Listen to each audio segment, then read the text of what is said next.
Shalom Aleichem Rabotai. Good evening and welcome to each one of you all. It's so amazing because we are in the last leg, almost in the last leg of ending 1 year of 5782 as per the biblical calendar, and we're going to enter into 5783, right? And coming 25th is Rosh Hashanah, which is the new year, biblical new year actually, not the calendar year that we follow. And it's going to be a year of wonder. It's going to be a year of many, many things opening up in our lives. Although opposition may rise, but I think God is going to bless us tremendously, those who are in the faith, to stand and to withstand all these things that are coming.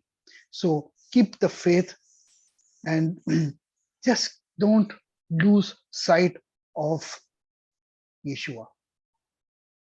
That is a rock, that is a cornerstone. He is everything to us. Without him, there is nothing. Right? So as we go into this last leg, and we are in fact ending the Torah, we're in the last portion of this year's study. We are in a parsha called Parashat ki Tavo. Parashat ki Tavo starts in Deuteronomy chapter 26, Devarim, Bet Vav 26, Kaf Vav 26, and we will study from verse 1 onwards. So if you all have your Bibles, please turn with me to Deuteronomy 26, and we're going to ruffle a lot of pages from here and there to put everything into context, right, and understand what's happening. Now, for those who are joining us for the first time, the entire Torah, that's the first 5 books of Moses, okay, is divided into 54 portions that is used for 54 weeks of the year.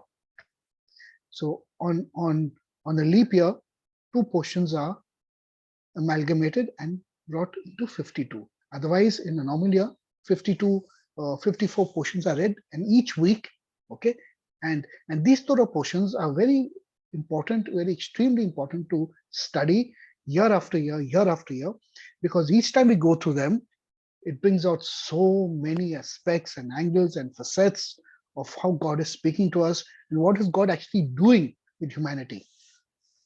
We've been through many, many cycles here at the Yeshua. So this is the end of one cycle and another cycle starting after the 8th of October. Okay, so please turn with me to Deuteronomy chapter 26 and verse 1. So in this portion, we read about Moshe, that's Moses, okay, explaining to the children of Israel that they're going to enter into the land, okay, that God has promised their fathers and promised them. And then he starts off and says, when you enter into the land, that is ki tavo, when you enter into the land, okay, and you will inherit it, and you will get and take possession of it, and you will dwell in it. 3 different things. You enter into the land, okay, which is your inheritance.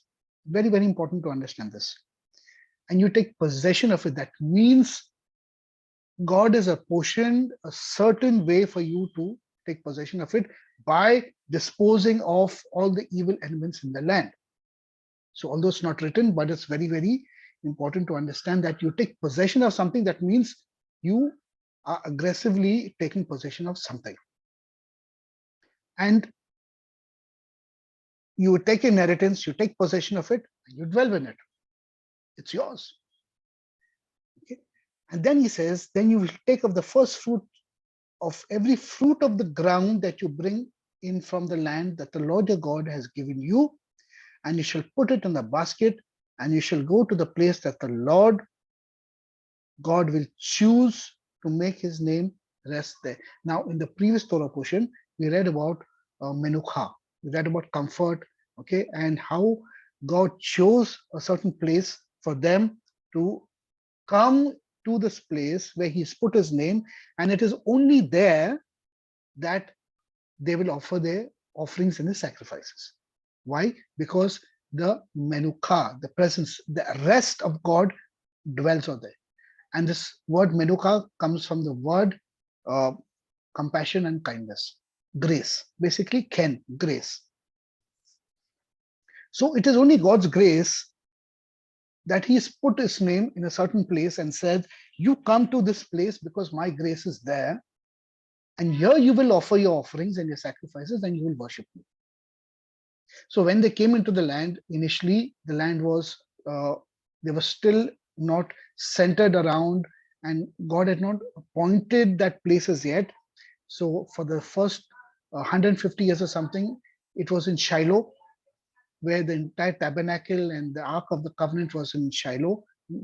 And then progressively, as the years went by the time it came to David HaMelech, when David HaMelech conquered the Jebusite city, okay, and which became Jerusalem, okay, then God said, I will put my name out there.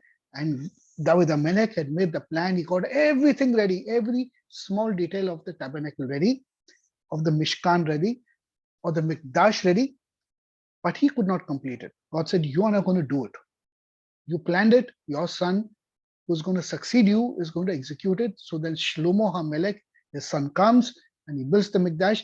And then when Shlomo HaMelech dedicates the temple and lifts his hand to heaven, we read in the book of Kings, and when he prays, it says the glory cloud of God descended, and it was so heavy, the heaviness. The word kavod, glory, is actually the word heaviness in Hebrew. Okay, so the heaviness of God was so much. It says that the priests and the Levites could not stand to minister.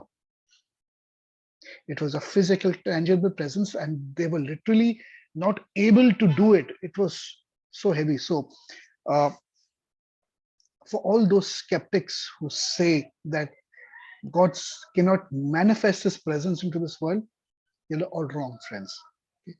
This world has not seen that manifestation as yet. Why? Because the world is still calling upon the name of God, but we're not reaching that level of purity to bring down that presence. It's in our hands. It's in our hands. Okay, so let's read. And then the Torah portion goes on to say that you will bring this basket and you put in all your first fruits, your bikurim, into that, and you will come and you shall come to verse 3, and you shall come to the Kohen who will be in those days, and you shall say to him, I declare today to the Lord your God that I've come to the land that the Lord has brought, swore to my forefathers to give us.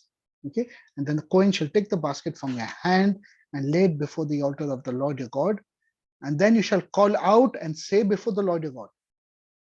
You will declare, okay, that this entire verse, okay, that I was an Armenian and I had this thing. So I'm not going to read through that. I'm going to get through that. And then after this prayer is said,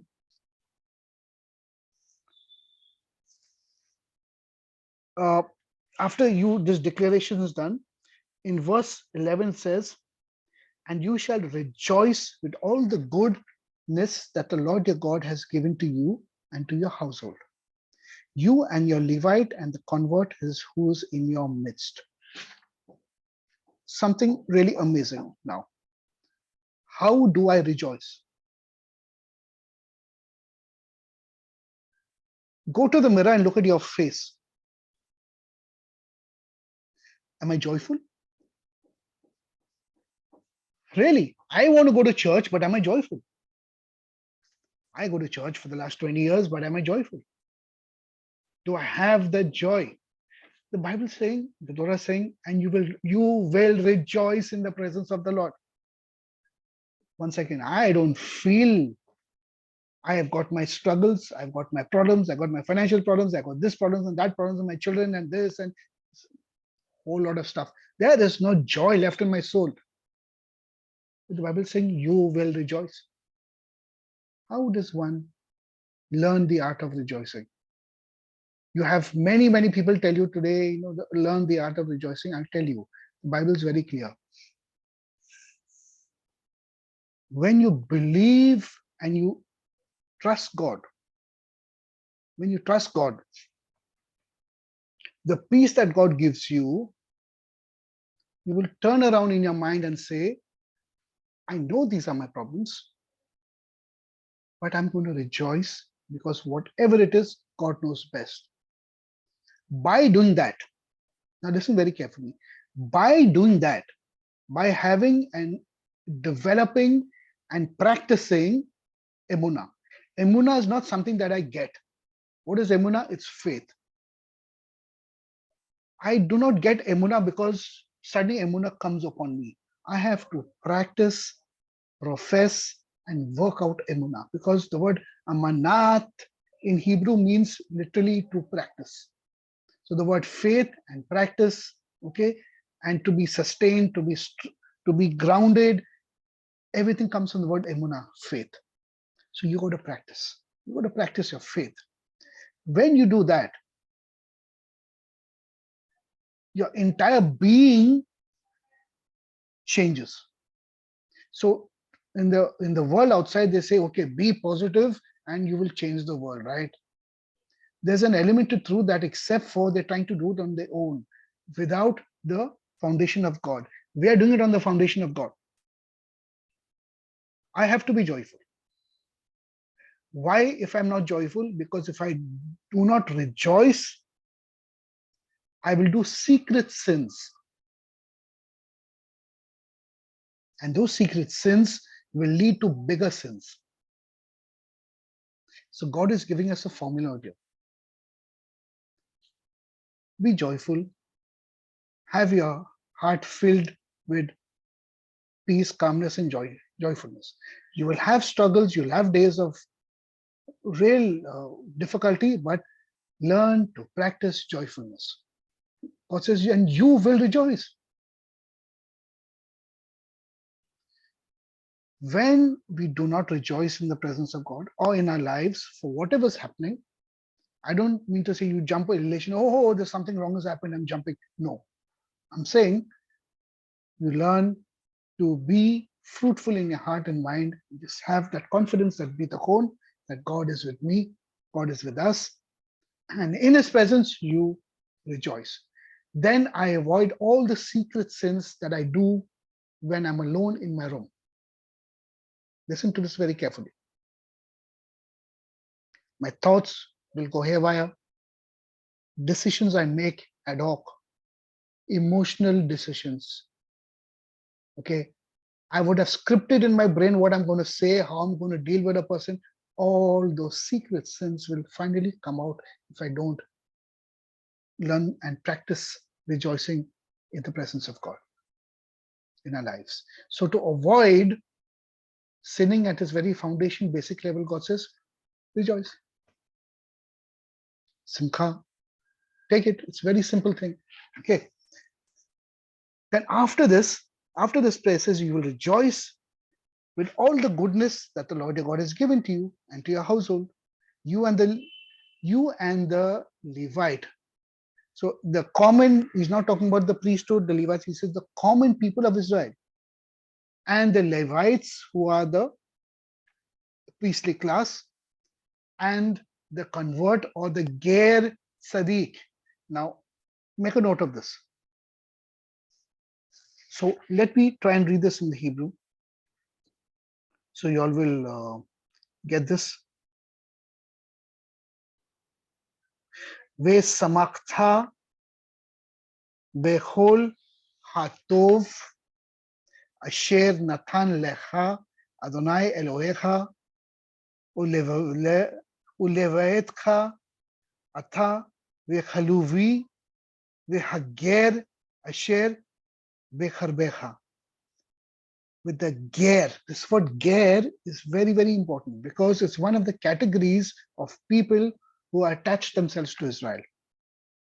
And there are a lot of categories of people who have some kind of relationship with the Israelis. Right?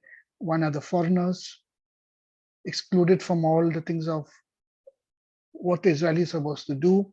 Then other ones who are the hired laborers who work with the Israelis, work with the Jewish people. Then the third category are the Toshav, or the guests who come, who live and are friends with the Jewish people, but yet your God is your God and my God is my God. But a ger is of a different category altogether. This ger is somebody who sojourns with you and over a period of time becomes like you. He is you. He lives in your house.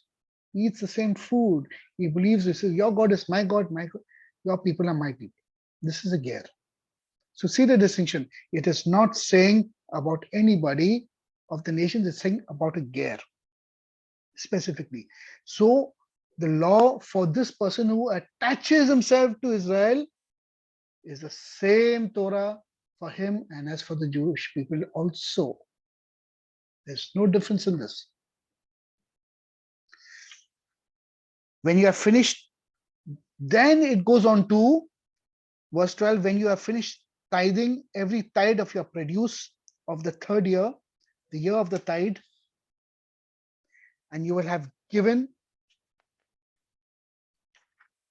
to the Levite, to the convert, to the orphan, and to the widow, and they will have eaten in your cities, and you will have been satisfied.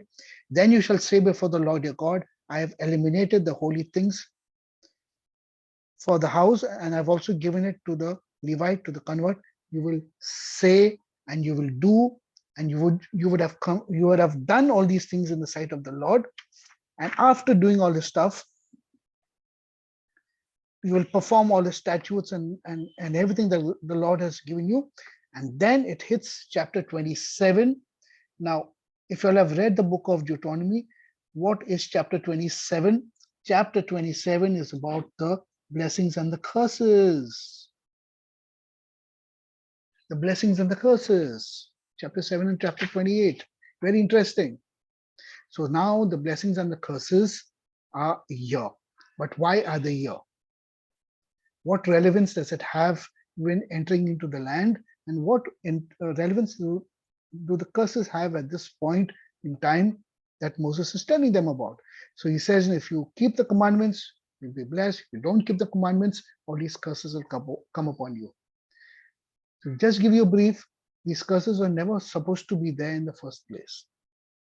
They were imputed as riders and as a penalty for what happened at Mount Sinai. So now God says, I've forgiven you. You want to keep the Torah? Keep the Torah. Fine, Moses, you're responsible. Because I'm moving out. If I go with these people, I'm going to destroy them, Moses. You came in front of me.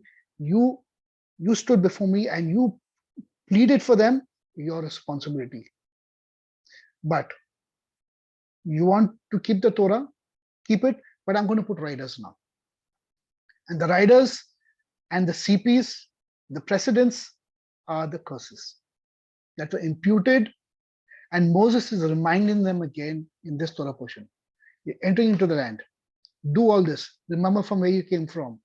But remember now, with all the blessings that you got at Har Sinai, by keeping the commandments, you also inherit the curses because you are sinned with the golden calf. Very, very interesting.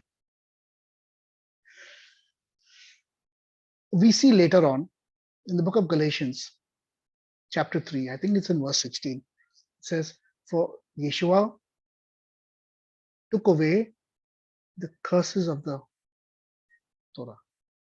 3:16, I think, is it? Am I right, Doctor Shalom? If anybody can correct me.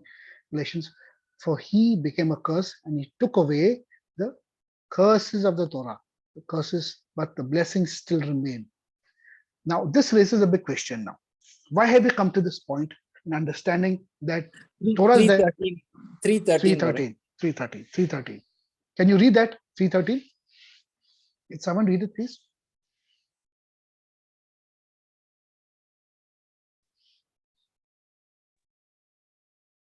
Christ has redeemed us from the curse of the law, having become a curse for us. For it is written, cursed is everyone who hangs on a tree. That Good. The blessing. Should I continue? Okay, continue. That the blessing of Abraham might come upon the Gentiles in Christ Jesus, that we might receive the promise of the Spirit through faith. Fantastic. So the main aim and goal of what Christ has done was what? To eliminate the curses from everything. But God's covenant, his Torah, his instructions still remain. that the Gentiles have come in because of this, but as the ger, it is still the same covenant God made. God does not make two covenants with humanity, one for the Jew and one for the Gentile. It's not possible at all. So the curses were put as those precedents, and now it has been removed by way of the cross. That Yeshua offered himself because of that, remove those curses. So if you come to him from the nations, you will also inherit the promises that God gave Abraham. As for the Jew, who's the natural born descendant of Abraham, who is not living the life or is under the curses, must also accept Yeshua to lift those curses from his life. It's very, very simple. It's nothing extraordinary. I get a lot of people who have all these huge questions, but it's very, very simple. Okay. So they hit with these curses and all. But he talks about tithing out here. And this is my point, which I'm going to study today. What is this tithing all about? And what is the formula for tithing? And how has God instructed everybody about this tithing? Okay. Does it apply to us who are Gentiles? It definitely applies to the Jewish nation and to the Jewish people. Okay. We have to look at this in context. Now, in the earliest form, what we see about tithing, right? Because in this portion says, when you have completed all your offerings in your tithing. When you have completed all your offerings in tithing. So let's look at this tithing and what does it actually, how does it fit into this entire context? We have to look at Gan Eden. We have to look at the Garden of Eden. This is the start of it. Remember, when God created Adam and Chava, what did he do? He told them to work the land, till the land. That was the sole purpose of Adam and Chava, is to work the land and to produce from the land. So rightly, if they had not sinned, they would have been working the land, they would have been producing fruit of something that you and me will never understand. Because it's pre-tree scenario. So good and evil was very different before the tree, and good and evil after the tree is very, very different. They also had an understanding of good and evil, but not like you and me. We will never understand what they knew about good and evil. We can never understand because we are completely changed. So history is divided before the tree and after the tree. Okay. So they were meant to work the land and produce from the land and then offer up from the land. So that's why Cain and Havel also were instructed to give their offerings. Havel brought things from the land because that was the way of worshipping God, and giving back to God produced that the land was producing. Right? It's very simple. This land that we're talking about, Gan Eden, was in the land of Israel. It's always been in the land of Israel. When they sin, they cover themselves with fig leaves. You don't find fig leaves in the desert, in the Saudi desert. You go to Israel, you find the Mediterranean climate, you'll find the fig leaves. It was always the land of Israel. So that garden also was all part of Jerusalem, but the landscape had changed tremendously because of the flood and geographical reasons and millennia and millennia. It was very different. So now the Bible starts with forming a people, calling them out, and the entire effort of forming a nation called Israel, bringing them out to the desert, elevating them to a spiritual level, giving them the instructions, okay, and everything that you see in the first 5 books of Moses is only to train them to come back to the land of Israel, which was the ancient Garden of Eden, and to fulfill the original plan of God on this earth. That is it. It's very, very simple. So they had to come back, and they were priests, and God chose them as a nation of priests, that they will offer the offerings, the thanksgiving offering, the grain offerings, everything that the earth could produce was given back to God as a thanksgiving. God loves it because God has created something and he's looking at it producing, and he's saying, I want thanks from that. That's all God wants. So he chose this nation of Israel for that role. So they had to come back. That is why we have the full agricultural based calendar, the full tithing system based on this. But the land of Israel now listens to the voice of God because it reports to God directly.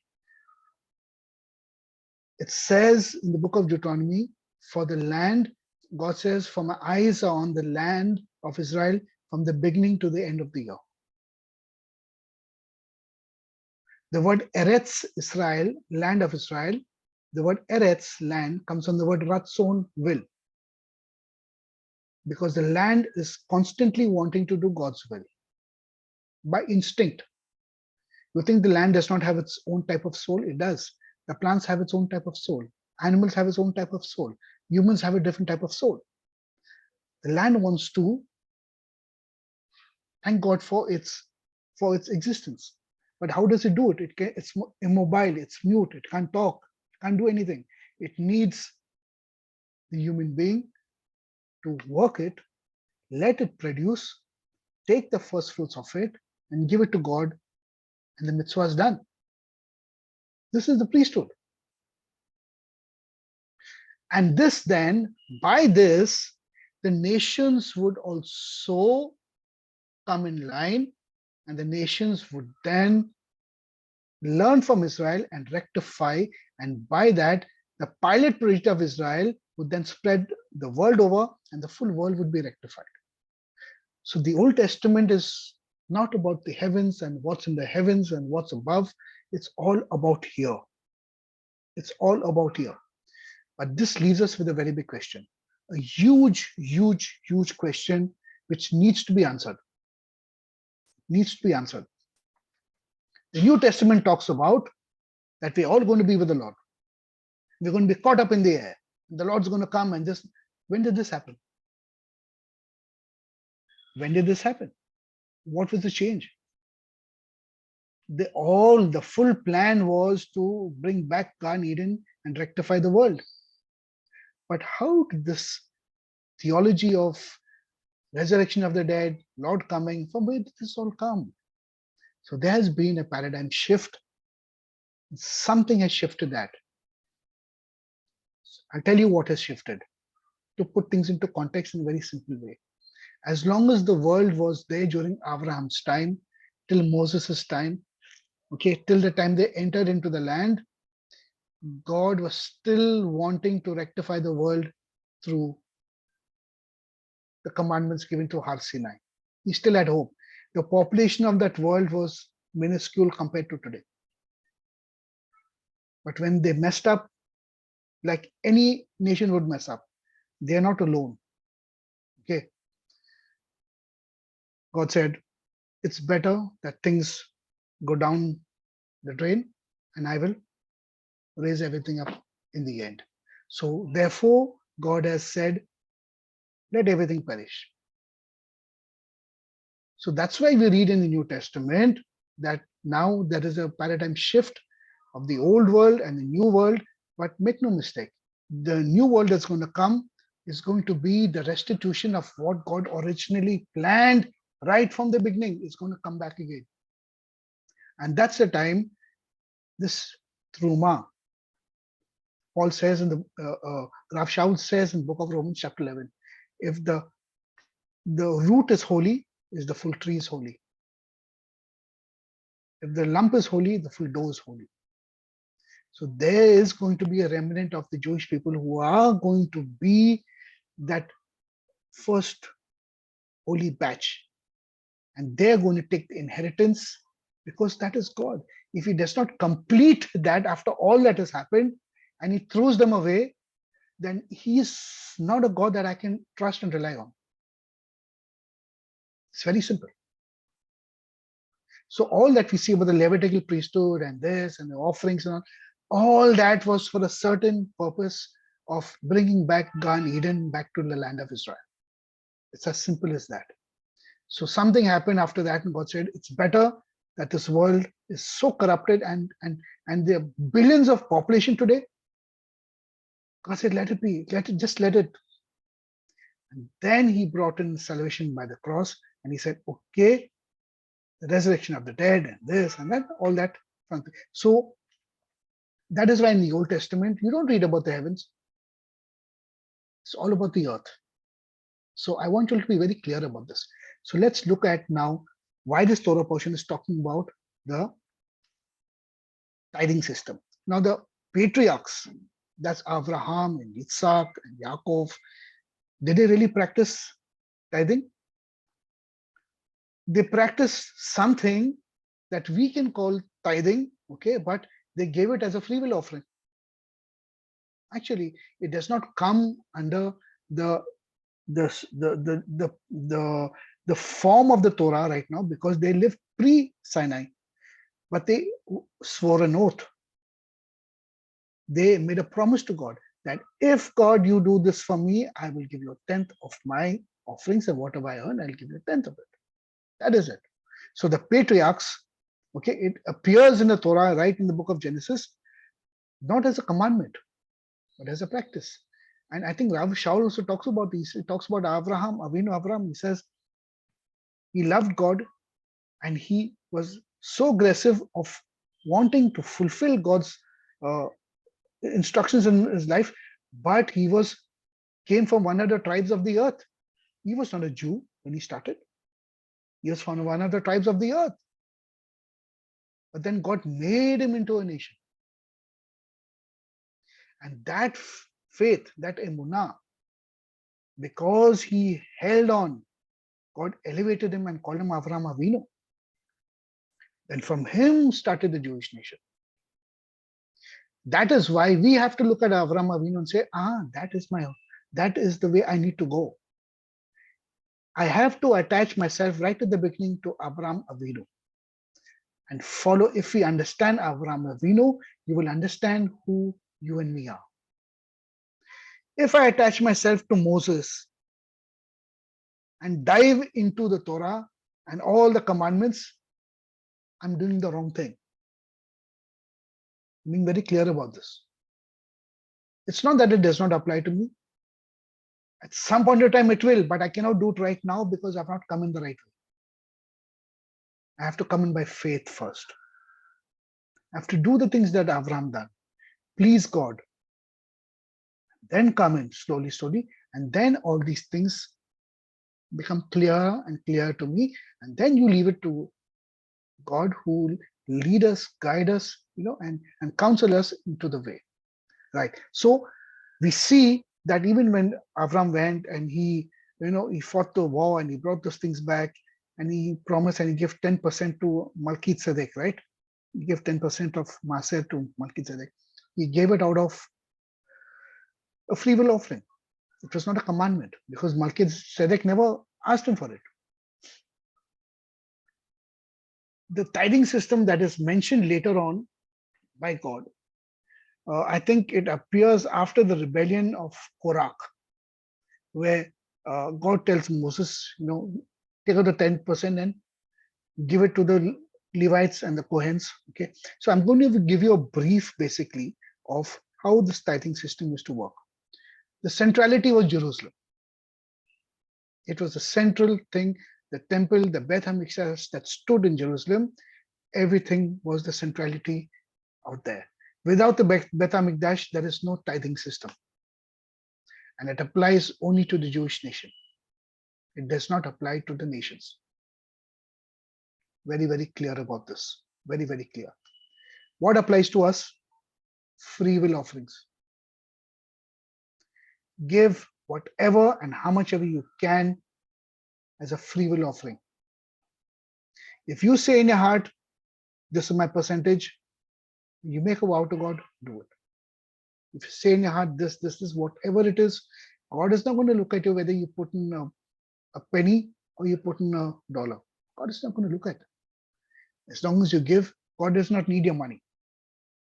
It's like, when Yeshua sees that old lady who puts in a penny with everything that she has, says she's given much more, right? So for us who are coming from the nations, who are grafting ourselves into Israel, it's about free will offerings. We are not recommended because we do not live in the land of Israel. Even the Jewish people are not fully living in the land of Israel. So how can they give tithes? Because there is no temple to perfect the tithing right now. It's not there. Okay. So out of all the produce that was produced in the land of Israel, the Jewish people were given to be stewards of the land, to work the land and till the land. The owner of the land is not the Jewish nation. The owner of the land is God. And he's made a partnership with the Jewish people saying, the land is mine, God says. You are just sojourners in the land. You will work the land, you will till the land, you will give me my 10% and you will keep 90%. What a fantastic partnership this is. But as long as you follow the rules and the regulations, you will remain in the land, you will keep the Shabbat of the land, and you will give the offerings. And the land now will flourish because the land will be relieved because you're facilitating the land being elevated and thanking God for its produce. One of the reasons they were thrown out into exile because they were not keeping the Shabbat of the land. The land was getting suffocated. God had to take them out and let it rest for 70 years. Then brought them back. Because the land also has a Shabbat. It's all biblical, what we're talking about. So whatever they produced, the partnership had to be fulfilled. Therefore, God says, you put in your bikurim, your first fruits in your basket, and you will come and you will declare, I am humble and pure. This is my beginning. My father was this, that, nearly died, this thing, that, but here I am. You promised my fathers this land. And because you, O Lord, are faithful to me and to my forefathers, and the result and the edut, the testimony of this is this basket of fruits, and I offer it up to you. And you will rejoice for what has gone done in your life. This is the testimony. This is the edut. I hope I'm putting everything to perspective now. It's very, very clear. It's very, very simple. So the first thing that was supposed to be removed from all the produce, we're talking about agricultural because that was an agricultural age. It was not an information technology age. There were no mobile phones. There were no Apple iPods or there, or iPads or whatever, right? It was all agriculture. The wealth was in your agriculture. Your wealth was in your cattle, your sheep, your goats, the produce that came from it. And your capital was not money. Your capital was human beings. So whenever you read about buying and selling a human being in the Old Testament, don't think of it negatively. Think of it and look at it in the spectacles of that age that has gone by. Because if you had somebody who was working for you, he would produce and give you wealth with his work. That was capital employed in today's modern term. He was an asset for you. If anything happened to that person, okay, you had to compensate. It was a loss for you. So the Bible deals with all this, but sometimes the English is very harsh. Right? And let me tell you, friends, today we are doing the same thing.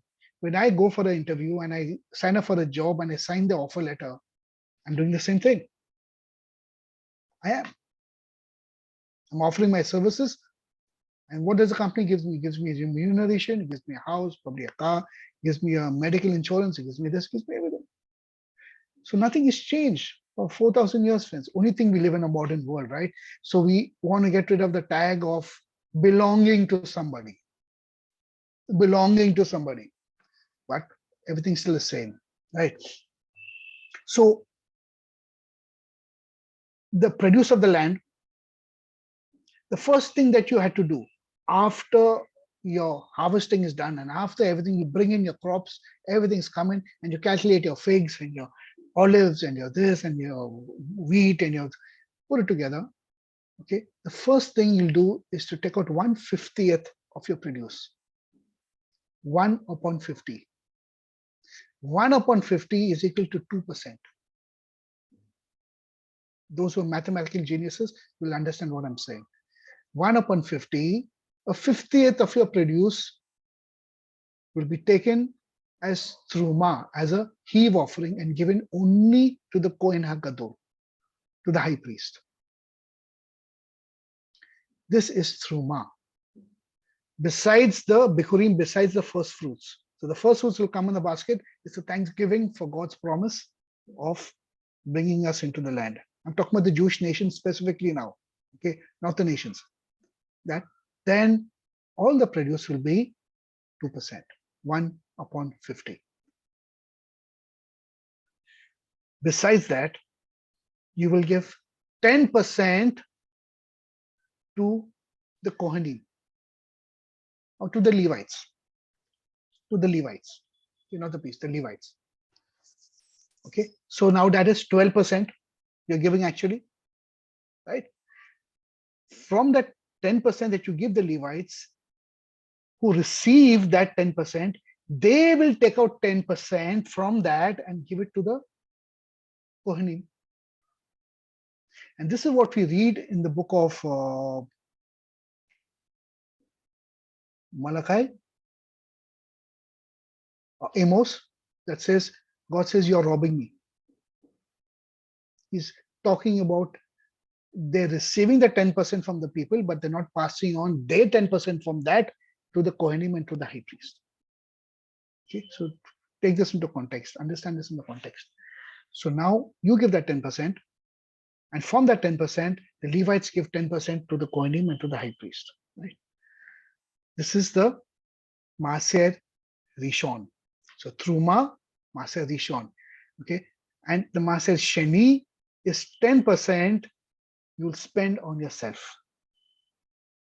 God is an amazing God. He does not keep you like he says, you come to Jerusalem thrice a year and you'll spend this 10% on you. Enjoy yourself. Do whatever you want. Splurge it. So this is 22% you're supposed to give the Jewish nation. 2% to the high priest only, 10% to the Levites, and 10% you will come to Jerusalem during the Shlosh Regalim, the 3 feasts, and you will party. You'll come with your family, you'll come with your 3 wives and 20 children, and whatever you want in those days, it was a different world altogether. Okay, and you will splurge, you will eat, you will drink to your pleasure in the presence of God. In the presence, and you will rejoice there. So this will happen year 1, year 2. Year 3 would be different. So year 3, you will still do the Truma to the Kohen HaGadol. You will still do the Maaser Rishon to the Levites. Okay, and the Maaser Sheni, which is the third one, you will not splurge on yourself on the 3rd year. That 10% will be for the poor and charity work in Sadaqah. Then the 4th year, it will repeat as the 1st year. 5th year will repeat as the 1st and 2nd year. And the 6th year again will repeat the 3rd year. So 3rd year and the 6th year, the 10% that you're splurging on yourself will not be for yourself, will be only for the poor. And the 7th year, nothing. The 7th year will not produce. It's the Shemitah year. And this cycle of 7 years into 7 years will give you 49 years, and the 50th year will be the Yovel, the year of Jubilee. So this entire cycle is about waiting for the Jubilee year. So this was the system that was followed with the tithing, and the tithing was purely agricultural based. So I hope you got it. So 1st year, Truma, Maaser Rishon. From that Maaser Rishon, the Levites would give to the Kohanim. They their portion of 10%, and then you would splurge on yourself first and second year. Third year, that which is yourself, you will give for charity. Fourth year goes, fifth year goes, repeat. Sixth year, same as the third year. Seventh year, nothing. Starts the cycle all over again. This was the tithing. So in the third and the sixth year of every 7-year Shemitah period, and by the way, we are ending, I think 5783, the year coming is the Shemitah year. It's the Yovel year, correct? It's the Yovel year. Sorry, it's the Yovel year. We are finishing a Shemitah year in 5782, and 5783 is a Yovel year. It's a year of Jubilee in the land of Israel. So just maybe you'll find a lot of celebrations in the land of Israel after September, October for the entire year. Okay, so just keep that in mind. Okay, so in the third and the sixth year of the 7-year Shemitah, sabbatical year, the Maaser Ani, that's mine. Ani is me, right? And the Maaser of the poor, the Maaser Oni, for the poor was given instead of the Maaser Sheni that I have to use on myself. In addition, following the third and the sixth years, okay, all these tithes, okay, that was collected sometimes and it was not used, it had to be redeemed with money, okay, and it had to be basically it had to be burnt because it cannot be used for anything else.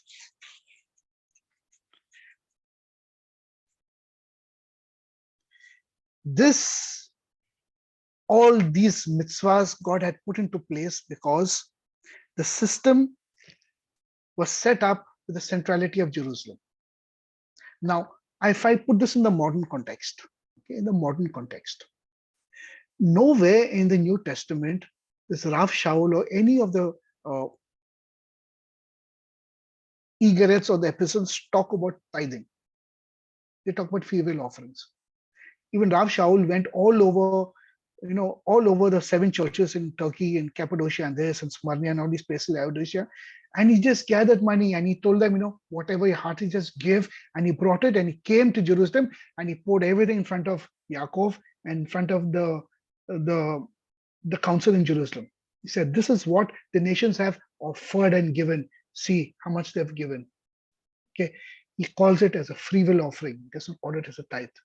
Okay, so on the personal level, you are supposed to give to build your communities and build your congregations which you're in. You have to give. Don't refrain your hand from giving, please. If you want to follow this principle in a certain way, take out 2% for your pastor and his family.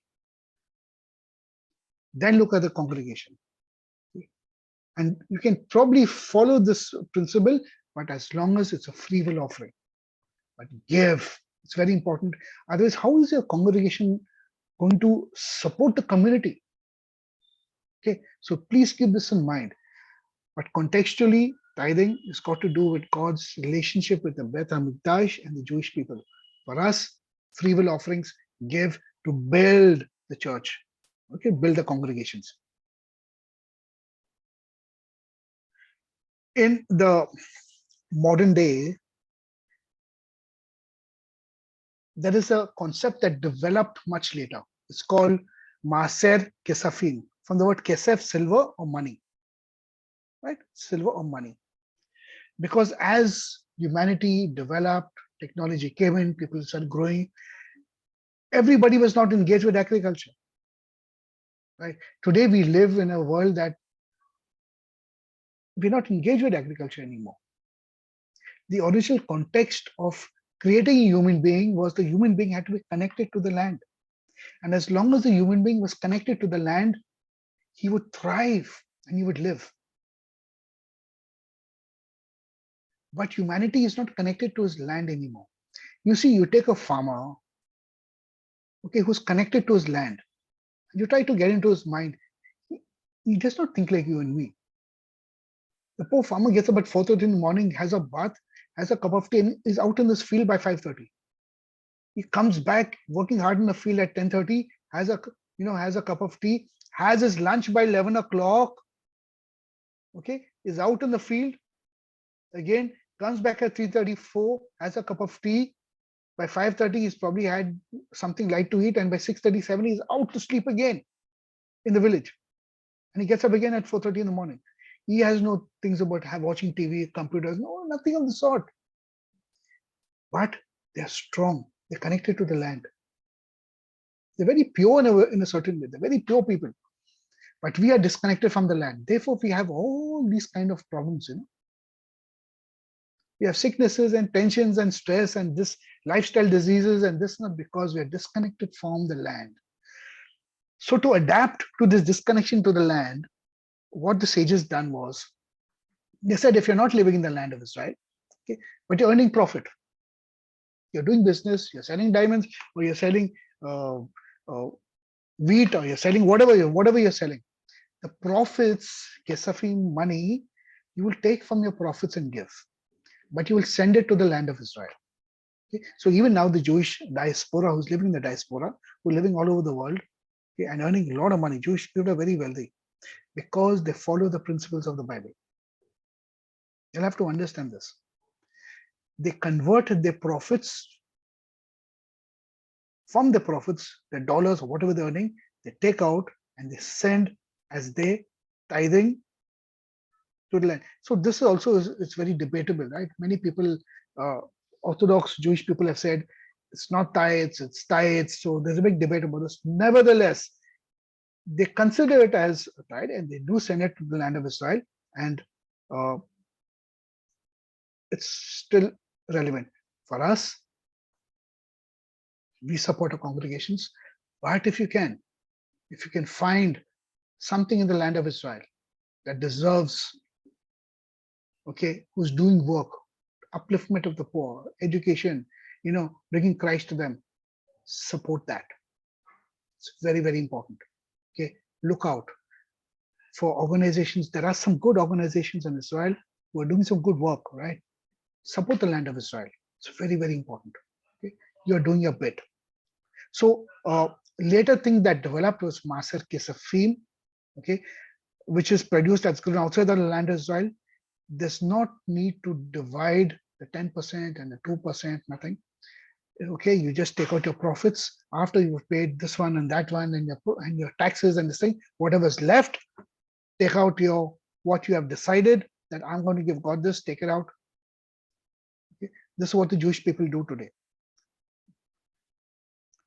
And this truma that was given, right? The which was given to Kohen Hagadol. This is very, very important, because if you look at what Rav Shaul says in Romans 11, he says, and he gives the allegory of this. Okay? He gives the allegory of this. He says, what was Israel searching for that it has not obtained? Okay, because the elect, the very few of them understood this entire process, and the rest were hardened in their hearts. Why? That God hardened the hearts of the Jewish nation for a reason, so that the Gentiles would come in. It was always God's plan to bring the Gentiles in. But he done it by way of a pilot project through Israel, that they would rectify the world. Something happened, they were not able to do it. So Yeshua comes and does it, and now through Yeshua, the Gentiles are coming in.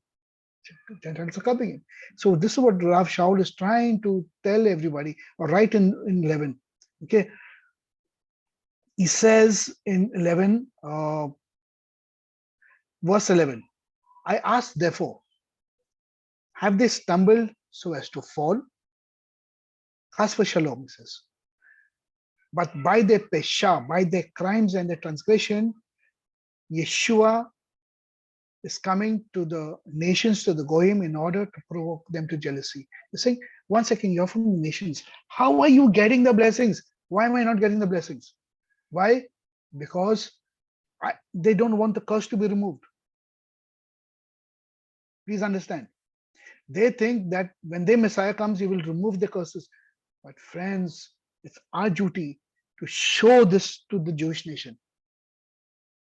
We from the nations have a dual role. One is obviously to take the gospel to the nations, and second is, more importantly, open the eyes of a Jew. Because until a Jew does not come into his inheritance, which we are talking about, how is the world going to be rectified?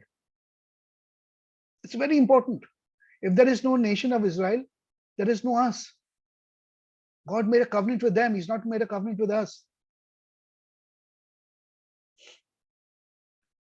I'm speaking to you, Goim, verse 13. So then, inasmuch as I am Shlach of the Hebrews, I magnify my Avodah Kadesh in Tikwa, in hope, that I may provoke my kinsmen to jealousy and might save some of them. For if their rejection means reconciliation, okay, for the world, then what shall the acceptance mean other than Chaim mean Hamesim, life from the dead one? He says, if the rejection means the nations are coming in, much more when they come into their life. The world has not experienced the kind of power that's going to flow when Israel is rectified. What we are seeing right now is just small here and there. The day Israel is rectified, you will not even believe the presence of God and the power of God in this world, because that's the ultimate goal. Then he says in verse 16, if the truma, if the offering, that is the first offering, the reshit, right, is holy, the 2% that's given to the Kohen HaGadol is holy, so is the whole of it also holy. And if the root, Kodesh, is holy, so also are the Anafim, the branches. Now, what are the branches? Let me put this into perspective. Branches and trees are an analogy of Israel, and the branches are the subsequent children of Israel. So let me put this into perspective that Abraham was like a tree, and he had many branches. The Jewish nation, right? The root was God, but some of those branches through unbelief were broken and removed. And then Rav says, you are a branch from a wild olive tree, and you've been grafted into this tree, the root that is Yeshua himself. Okay, now this entire tree is being rejuvenated, and the full tree is Yeshua now, and you have been grafted in from a wild olive tree and put into this tree. Okay, and if that root is holy, everything, the full tree is going to be holy. So he's not talking about two covenants, he's talking about one covenant only. If the truma, if the first fruits, I think it uses the word first fruits in your English Bible. If the first fruits are holy, then so is the whole, and if the root is holy, so are the branches. So we are the branches. Now in Genesis 12, God tells Abraham, he tells him, he says, Abraham, leave, get up and leave and go. Okay? Leave your family's house, leave your father's house, leave your land, leave this and go to the place that I will show you. Because I promise you that place. If you're reading that in the Hebrew, it says, and I will bless you. And I will bless your name. And I'll make you a great nation. The word Ivarchacha, to bless in Hebrew, comes from the word havarek in Hebrew, which means to graft. So in other words, when he's saying that the nations that bless you, I will bless. In other words, God is saying the nations that graft themselves in you, I will graft in and I will bless them. And that is the same thing Rav Shaul is using out here, that if the root is holy, the branch is also holy. So he's saying you are a branch from a wild olive tree. And now you are grafted into the promises that were given to Avram. Barakah, blessings. The word blessing and Hebarakah, the grafting is the same word, approximately the same word in Hebrew. You've been grafted in. So he's saying, you've been grafted in now into this covenant God made with the Jewish people. That's why he says, don't boast against them. If God never spared the natural branches, how is he going to spare you? He warns the Gentiles who are coming in. Don't boast against God. Don't boast saying, oh, no, I'm in. Oh, there is no more Jewish nation now. It's only us. Sorry, my friends. Very, very wrong. Very, very wrong. So all these analogies, now Rav Shaul is using the tithing system as an analogy. And I want you to understand why the tithing system was set up. Tithing system was set up because the temple in Jerusalem was the central life of the Jewish nation. It was a partnership between God and the Jewish nation. It was not for the whole world. Imagine you're working and God takes his 10% and says you take 90%. Won't you be overjoyed? Who gives a partnership like this? A perfect partnership.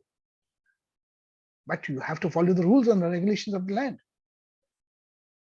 And so the Jewish people in the land. But when they messed up the rules and regulations of staying in the land, everything got messed up. Now, as progressively as the world advanced, became more technology savvy, population grew. It is said that during Avram's time, the population must have been about not more than about 6 million or something all over the world. Hardly anything, 6 or 10 million. Today, the population is 7 to 8 billion. And all the years that have gone through, imagine the souls that have come and gone from this world. It's huge. So now God's looking at the world and saying, it's better that this world perishes and I rejuvenate everything. Therefore, in the New Testament, we are looking at the analogies, the allegories of this, of that, and everything, so much of allegories. God saying, let it do, and I will rejuvenate, I will bring back to life, and bring back. And so that's why some of the theologians, people have looked and said, Old Testament, no, doesn't make any sense. Leave it out. Only look at the New Testament. But friends, you have to look at things in the full context, right? And believe me, today I have given 6,000 years of history. I'm just trying to cram it into all of you all. If you'll do the advanced courses with us, you'll realize what I'm saying about Gan Eden. It is not what you'll think it is. It's something else, friends, altogether. Okay. So the bottom line about tithing is that it belongs to God and the Jewish nation. For us, if you promise God to give with your whole heart. Don't hold back. Give to your churches. Give to your leaders. Give to your pastors. Give. Because God says he loves a cheerful giver. Okay. So I hope you'll have learned something from this, friends. I hope that God has opened your eyes on many, many things. A lot of people ask us, people ask us about tithing and this thing, that thing. I just tell them, listen, just leave it. What's in your heart? Won't do it. If you're found worthy and righteous before God, you will get the blessings. If you're found evil by refraining, God is going to judge you. Go and give. So friends, give to build the kingdom of God. Okay. God bless each one of you all. I hope you'll have learned something. Until we meet next time. Remember, next Friday is going to be Rosh Hashanah Friday. So please don't miss. We got a huge study on Rosh Hashanah, which we do every year. So please don't miss next Friday at 6:30 in the evening. We will start with prayer. We will start with worship and then we will do a shiur. It may go on for 1.5 to 2 hours. So please bear with us. This is what we do. This is what the yeshiva is all about. So God bless each one of you all and Shabbat Shalom. Take care. Okay. Thank you.